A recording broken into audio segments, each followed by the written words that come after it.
আপনাকে হত্যা করতে হবে, তখন আমি বলছি যে না, আমি এটা পারবো না, কারণ উনি ওই লোকটা। হত্যার পরিকল্পনার কথা জানতে পেরে গত শনিবার সন্ধ্যার পর রাজধানীর শেরেবাংলা নগর থানায় একটি সাধারণ ডায়েরি করেন হবিগঞ্জ ৪ চুনারুঘাট মাধবপুর আসনের সংসদ সদস্য সৈয়দ সাইদুল হক উর্ফে ব্যারিস্টার সুমন। এই ঘটনা ৪ দিন হয়ে গেল রহস্যের জট খুলতে পারেনি পুলিশ। এ অবস্থায় নিরাপত্তাহীনতায় ভুগছেন তিনি।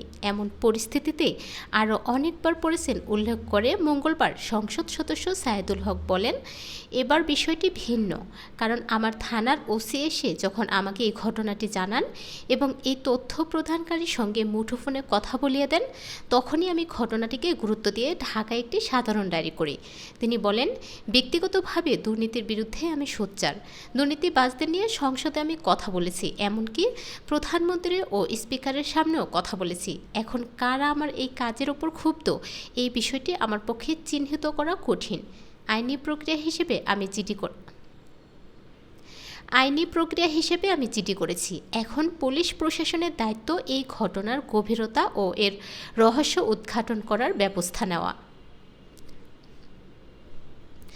এখন পুলিশ প্রশাসনের দায়িত্ব এই ঘটনার গভীরতা ও এর রহস্য উদ্ঘাটনের ব্যবস্থা নেওয়া।